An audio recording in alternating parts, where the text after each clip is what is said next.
President Trump issues an executive order declaring that NASA will operate as a national intelligence and security agency.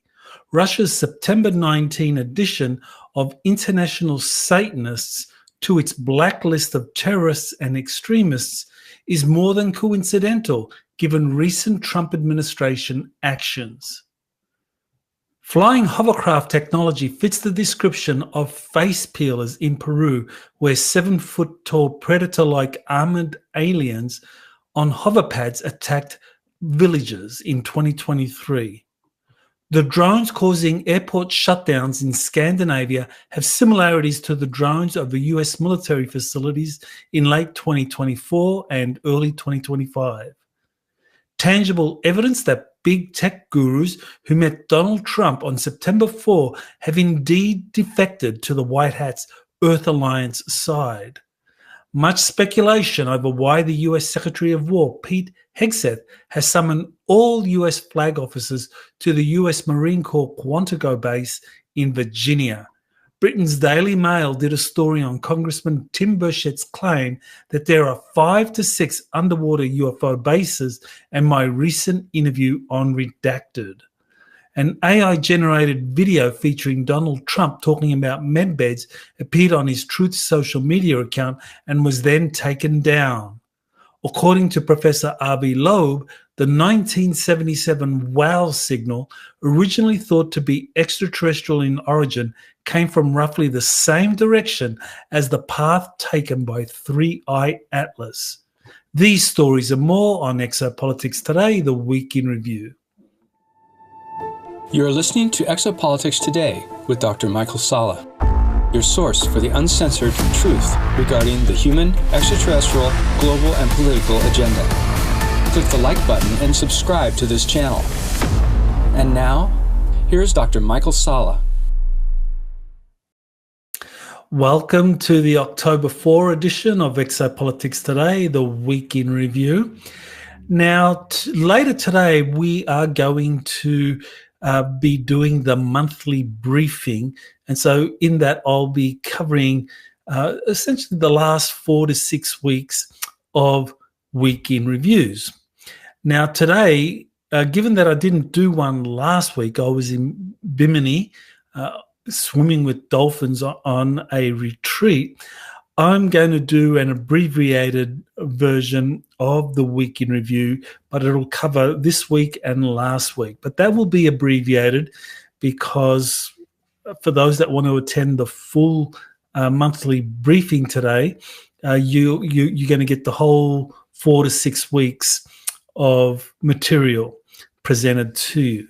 So what I will begin with is this story by President Trump issuing an executive order declaring that NASA will operate as a national intelligence and security agency going forward. And, there's a number of reasons for this. The one that most legacy media went with was prevent a union-led collective bargaining in NASA to cut costs, or the reasons that I think are more likely to be the case is that make it easier to retaliate against NASA whistleblowers. So that's a way of maintaining secrecy, and C, more effectively hide NASA secrets concerning UFOs and extraterrestrial life from the public arena. So is this a move to really keep NASA shuttered up and not revealing a lot of the true history? That may indeed be the case. Now, here's a story that really is very intriguing given what I have been describing over the last month. That is that the Trump administration is going to war against international Satanists, or against Satanists with bases, underground facilities in the United States in major cities such as Washington, D.C. Now, this is one of the stories that I'm going to cover in depth in the monthly briefing later today. So I'm not going to say anything more about it now, but definitely it is something we need to keep in mind, because now Russia is openly going after the same people. Here is an interview I did with Daryl James, living with Tagetan extraterrestrials on a Solar Warden spacecraft and their home world. And so what Daryl James describes is something pretty unique, that his genetics was so valued by the Tagetans that he was kept with the Tagetan crew on a Solar Warden spacecraft. So there's a Solar Warden spacecraft. He says that he spent pretty close to 17 years on that Solar Warden spacecraft. What was it? I think it was the Curtis LeMay, if I recall correctly. Let me see if it's something we discussed in his description. Okay, so he spent 17 years on this in the Nimitz. Okay, it was named after a Navy admiral from the Second World War, Nimitz. So he spent 17 years on this Solar Warden spacecraft and the Tagetan homeworld of Era, and he claims that his genetics was so rare that he was able to breed with the Tagetans. So a lot of people find that hard to believe. It is a kind of challenging story to believe that he produced so many children. He claims to have produced 800 children with the Tagetans. But nevertheless, he says that happened over a 17-year period, and they really wanted his genetics because he had a genetics that included both, was it Lyrans and reptilians. So that's a very rare combination to have these Lyran and Draco genetics.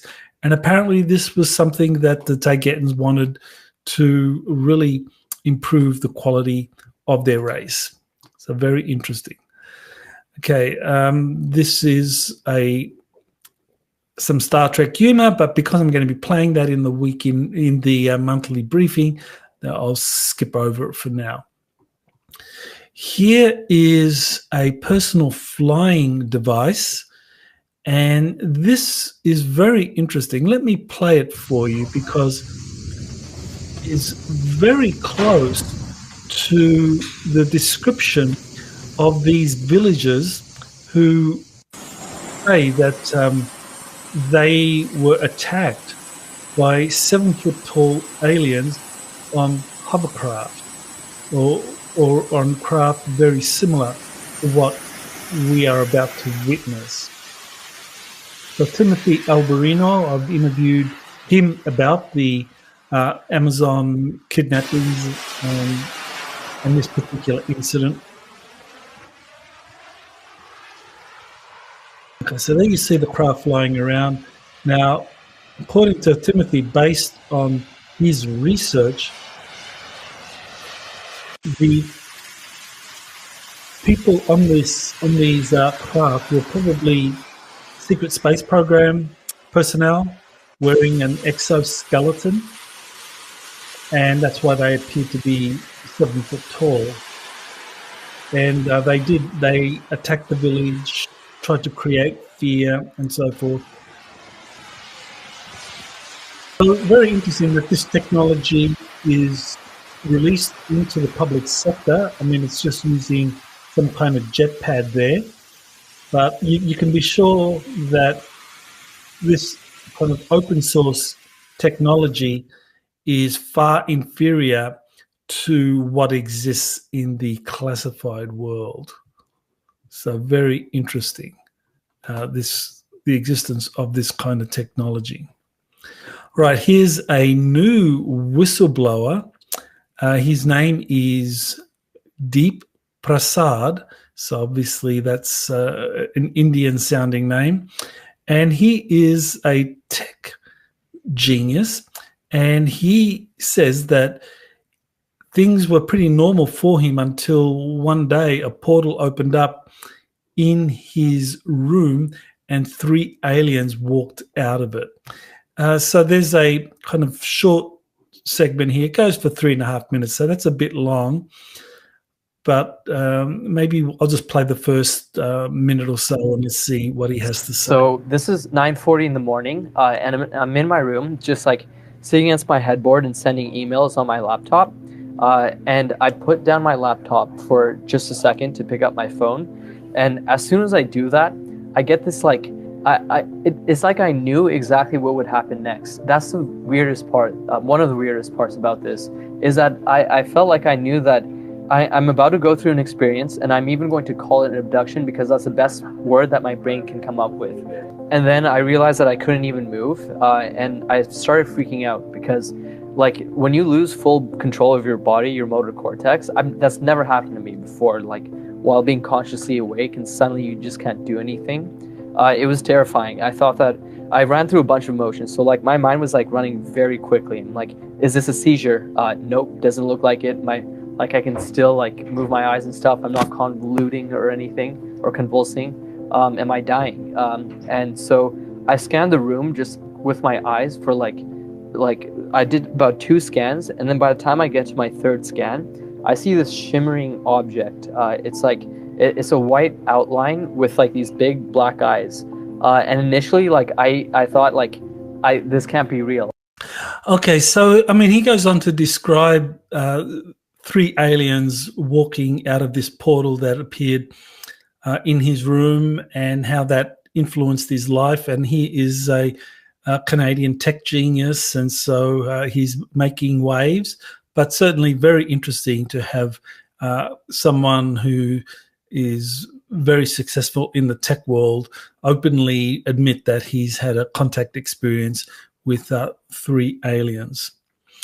Right, here is a story in the Liberation Times, and that covers the airport shutdowns in Scandinavia that happened in September of this year. So we're talking just a few weeks ago, a couple of weeks, well, actually September 23rd, this story came out. And so the drones that caused the airport shutdowns in Scandinavia were very similar to the drones that appeared over US facilities in late 2024 and early 25. And it's likely that these are deep state drones trying to create a crisis where Russia is accused of violating NATO airspace, and that there's probably similarities to what happened in the US in 2024, early 2025, when there were these waves of drones coming out of the ocean, flying over military facilities. And that happened because there were a lot of UFO sightings, and releasing these artificial drones, I believe, was a way of covering up the fact that extraterrestrials were revealing themselves in these flyovers. So I think that's what was going on there, and probably something similar is happening in Scandinavia. All right, so here is something that I will discuss in my monthly briefing, but it is a sign that indeed the appearance of tech leaders at the White House on September 4 was actually a kind of like surrender, or these people defected to the White Hats, to the Earth Alliance side, and that the deep state has lost. So I will talk about Google admitting censorship under the Biden administration, and restoring the accounts of YouTube's users that were banned or censored for free speech. I'll be talking about that in relationship to this war against between the deep state and the White Hats and what the implications are. All right, so here is a message, just one of the many kind of stories dealing with Three Eye Atlas. And again, this is one of the stories I'm going to dive deeper into in the monthly briefing. But in short, Three Eye Atlas, there are multiple explanations. So far, I'm working on an article. I'll probably do a commentary on Three Eye Atlas. And so far, I'm tracking essentially 10 explanations for it. There are 10 explanations coming from multiple sources. And so we really don't know what it is, or as I was suggesting, that there are 10 explanations for it. And so, there's no consensus. Many explanations, from being the mundane explanation, a comet, no one I think of any great significance is saying that. They're all saying it's a craft, a spacecraft of some kind. But who's behind it? That is the big question. And so in the monthly briefing, I'll talk about that and talk about it more in my upcoming Exopolitics commentary. All right, so on September 25, which was my birthday, so thank you to all of you who sent me birthday wishes. I did actually go to Bimini Island in the Bahamas. This was a birthday gift from my wife, Angelica, and I got to hang out with dolphins for 5 days, Atlantic bottlenose dolphins and also spotted dolphins. And it was a wonderful experience, and I have a few more photos that I can share with you shortly. Okay, here's a interview I did with Elizabeth Hancock. And Elizabeth is a British-based researcher, and she has done extensive research on humanity's DNA origins, extraterrestrial intervention, and secret societies. So she's done a lot of work. She herself is a very talented, let's just say, intuitive, able to have communications with extraterrestrials, get information. She focuses on the importance of heart intelligence in making sense of a variety of subjects dealing with humanity's origins and extraterrestrial intervention. So I think that is very, very important that people tune in to their heart intelligence to be able to discern, because I think that is ultimately what we need to do, because there's no one explanation for anything. As I was saying, I'm tracking Three Eye Atlas in terms of, what people are saying out there, trying to make sense of the different explanations. And I'm tracking approximately 10. And of those 10, many sound persuasive. There's some overlap, but you need to kind of like use the heart intelligence to be able to decide what is more likely to be the case with Three Eye Atlas. Okay, so here's something from Uri Geller, which I thought was very important to share. He believes that the general public is being gaslighted to believe that the drones or UFOs buzzing airports in Europe are Russian drones, and that war hawks and the deep state-controlled legacy media are desperately trying to expand the Ukraine war to NATO territory. So this is covering the drones buzzing airports in Scandinavia that I've already mentioned. And Uri Geller, who's a very talented, intuitive, psychic. In fact, in the 1970s, he really got a lot of attention in the United States.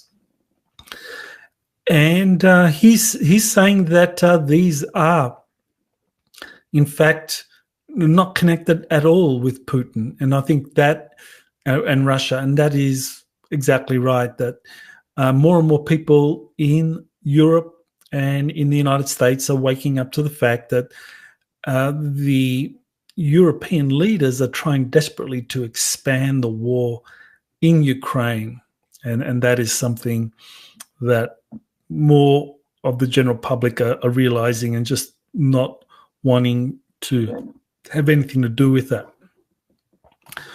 All right, so here is an interview I did with JP update number 50. This is going to be covered in the monthly briefing later today. So I'm not going to talk at length about this now, other than say that this was just the very first interview with JP where he is unmasked. So that is definitely something for the something to note, that JP is now doing interviews unmasked, and this is the very first interview he has done while unmasked. All right, so here we get to this meeting of U.S. flag officers at the U.S. Marine Corps Quantico base in Virginia.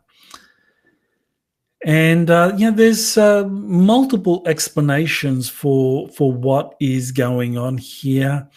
Now, many believe that this is just part of the rebranding of the Department of Defense as the Department of War and reducing the overall number of four-star generals. I think that there is a deeper reason for why they were summoned there, that what they were told publicly. I mean, people are aware of President Trump and Pete Hegseth giving the assembled generals and admirals, over 800 of them, a kind of pep talk about why wokeism is bad in the military and so forth. But they were also given classified operational briefings dealing with their respective sphere of operations and what they can expect to happen over the next year or so. And I think this is where we're going to get into the really kind of interesting parts of what it is that these people were told, these flag officers were told. And again, this will be in the monthly briefing today. I will be going into depth into what I believe these generals were told about what's really going on, what's coming, and why it was that they were summoned and it was so important for them to be there in Virginia. So if you want to hear the backstory, then the monthly briefing later today. Okay, so Jean-Charles Moyen, he has been pretty quiet over the last few months, and that's because he's been working on a new documentary.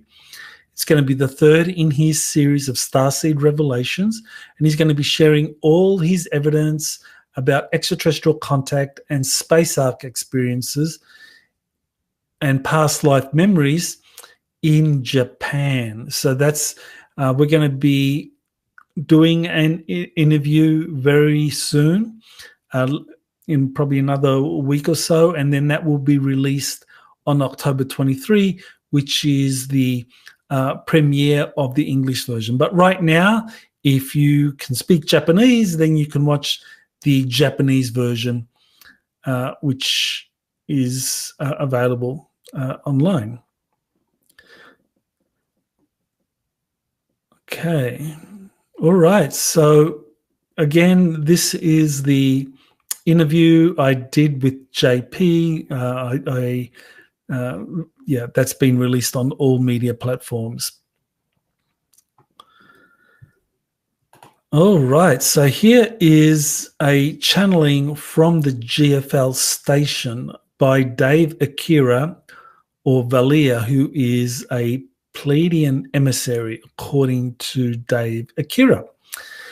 And I find the GFL station to be very inspirational in terms of a lot of the material they put out. I don't agree with everything, but the material I do resonate with is very persuasive.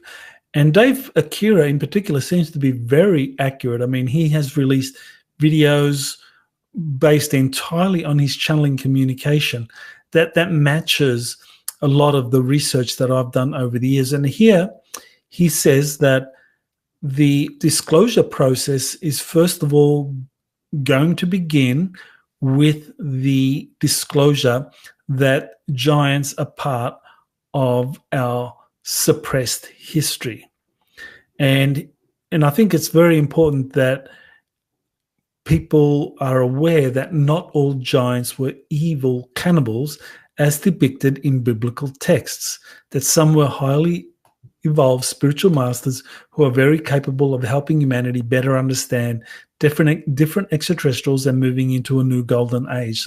So these giants that live in the inner earth, they are beings that eventually we're going to have to deal with as a surface civilization. And probably before, and I think it makes sense that will probably have to happen before we start meeting with the off-world civilizations. And in fact, I had a vivid dream a couple of months ago of meeting these giants, these positively evolved giants. And it was kind of like a big surprise to me. But in this meeting, I was there and saw these giants in this area right next to a large crystalline city. And so in the dream, I was traveling between the two places and saw all of that. Now, it was just a dream. It was a vivid dream. I did record it in my dream diary, but I am aware that many people often start off that way, having dreams, and that then they're in communication with physical communication with these beings. So whether I'm going to end up having physical communication with these giants, I don't know. I mean, I hope so. But definitely, I think the dream did signify to me that some contact was made because it was very vivid. Okay, so here is a story on Congressman Tim Burchett talking about 5 to 6 extraterrestrial civilizations, or at least civilizations living under the water. So there is a video. I think I showed the video of Tim Burchett in a previous week in review where he talked about this. So so Tim Burchett has got on the public record, talked about 5 to 6 underwater civilizations. I did an interview on Redacted, and that interview has been picked up by a number of international newspapers, including the Daily Mail of England.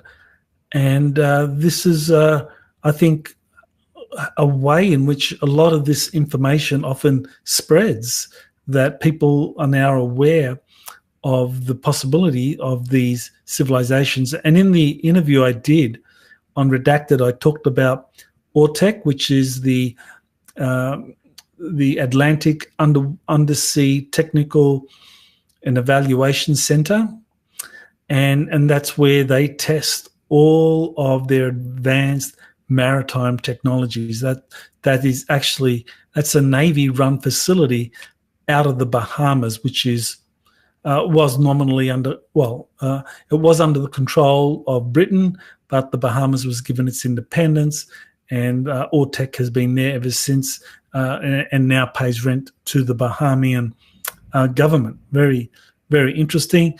And in this interview I did on Redacted, I talked about JP and Jean-Charles Moyen's experiences in an underwater city somewhere in the area near this ORTEC facility. Okay, so here are some of the photos I mentioned of me swimming with the dolphins in the Bahamas, in Bimini. So very interesting. Bimini is also... So here's some photos I took that were taken of me swimming with the dolphins in Bimini. or just off the Bimini Island in the Bahamas. And it's very interesting that there is also this location just right there at Bimini Island, which is associated with Atlantis. So very interesting to be swimming in these waters that are linked in some way with Atlantis. And apparently this Bimini Island was once part of the Atlantean mainland when the oceans were about 100 to 300 foot lower, which is why the Bimini Road is currently underwater at the moment. Okay, here's an interview with Jelaila Starr where she says UFO disclosures being slowed down to prevent civil war, and she talks about the Charlie Kirk assassination and says that that's kind of like an echo of when there was an assassination of a prominent leader in another planet that was going through a grand experiment.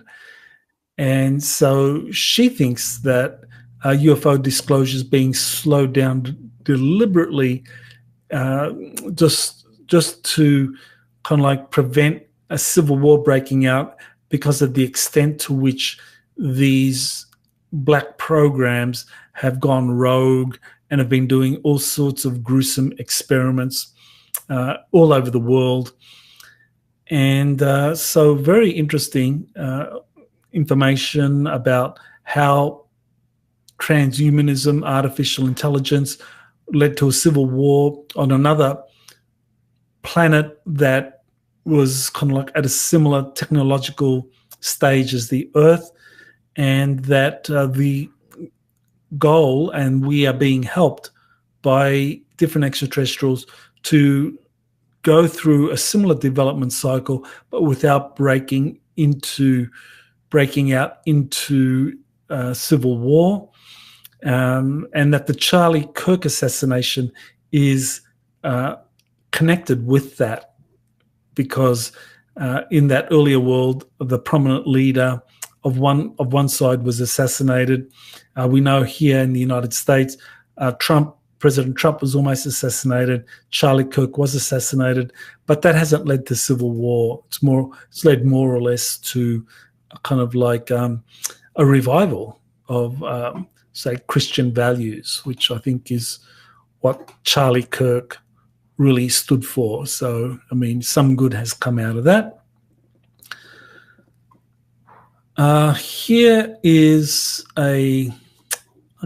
some ET humor, Billionaire Star Trek, well worth watching. I just out of interest of time, I'm going to skip over this, but Billionaire Star Trek, it's a classic from Saturday Night Live when they used to do comedy.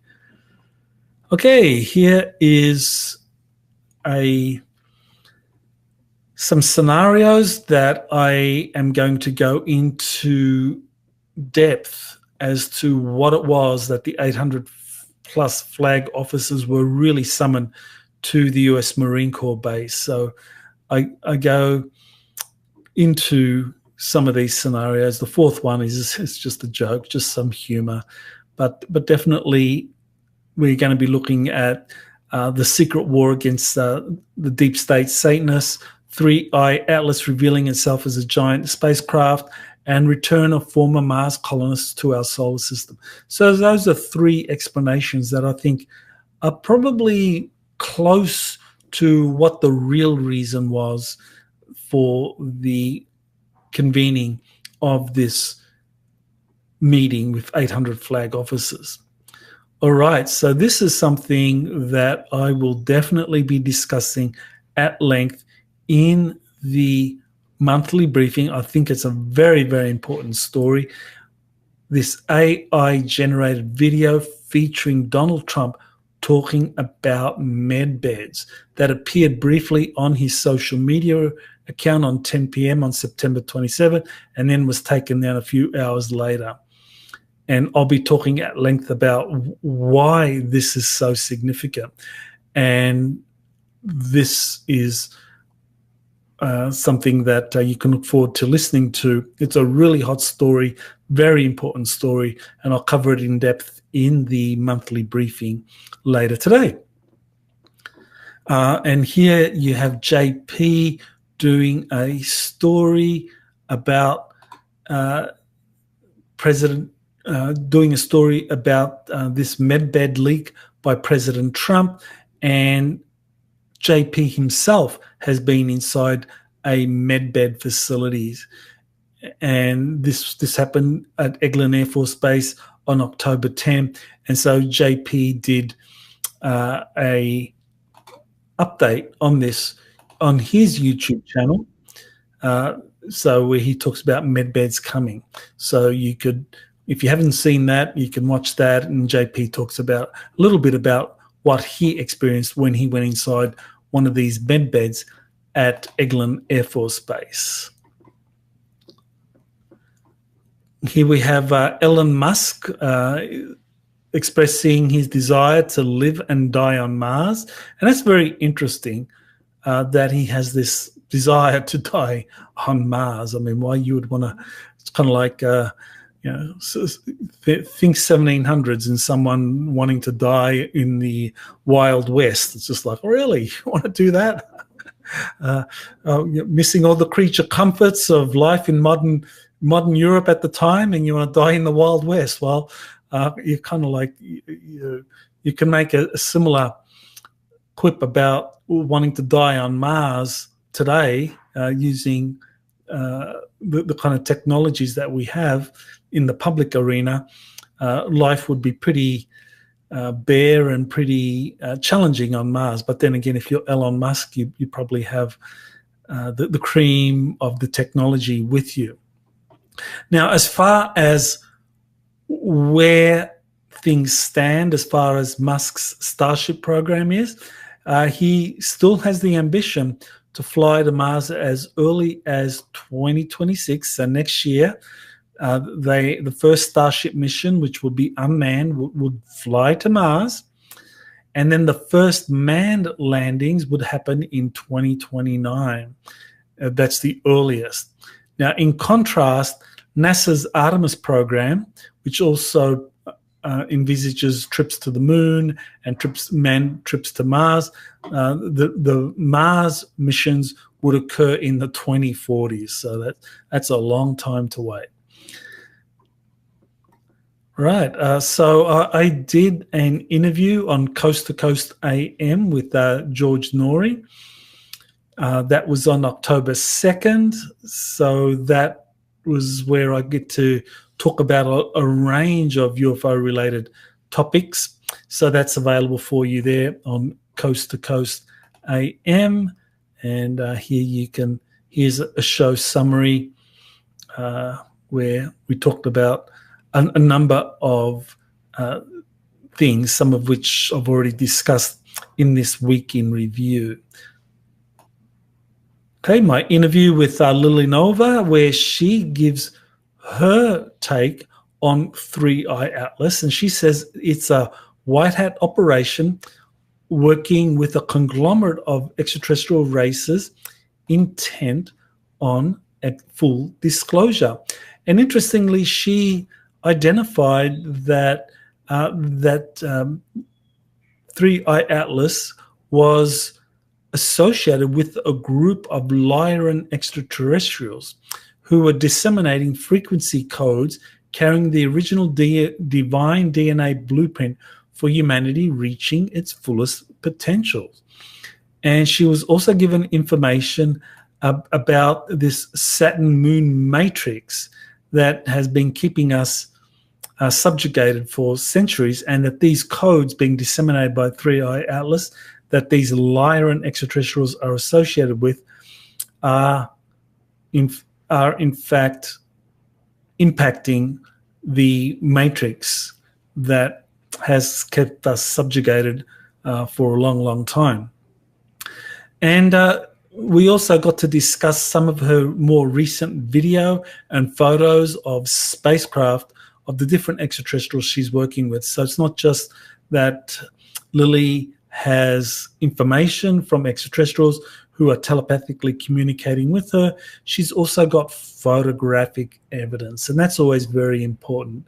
I think it's very helpful in accepting a person's testimony if they also have photos of the beings that they are allegedly in communication with.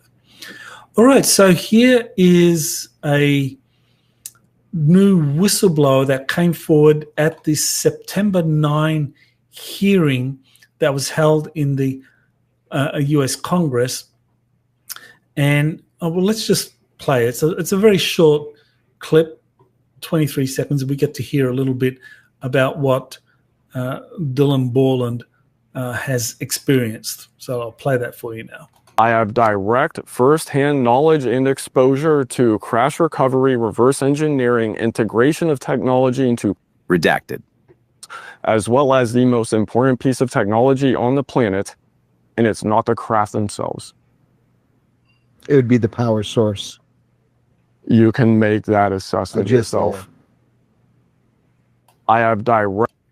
Okay, so there he is, saying that he's got this direct first-hand knowledge of crash retrieval operations, reverse engineering, and some of the technology that was being worked on. Now, at the September 9 hearing in the House of Representatives, he talked about his first-hand knowledge of seeing a flying triangle and, of course, the crash retrieval programs.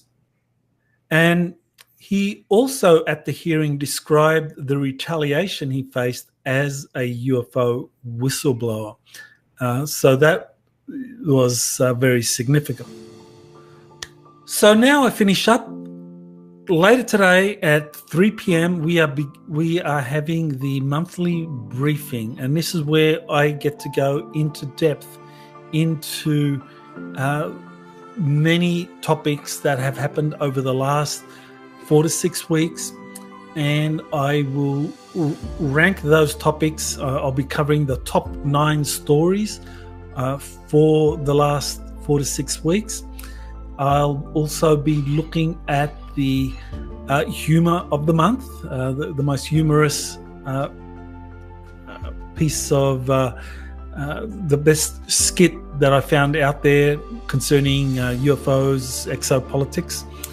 And then we'll be talking about the geopolitical exopolitics that is happening around the world. So that's where I give my exopolitical take on geopolitical stories. And so that is all going to be happening today.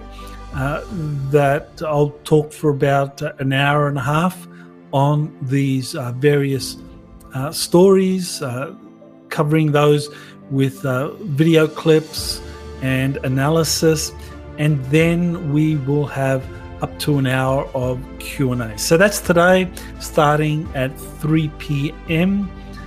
East Coast time, midday Pacific time, and that'll be roughly 8 p.m. UK time. So thank you for watching, and aloha. You have been listening to Exopolitics Today with Dr. Michael Salla. Please remember to like, share, and subscribe to this channel. Join or start a conversation in the comments. Take the time to explore the vast library of best-selling books, webinars, and podcasts by Dr. Salla. Visit exopoliticstoday.com.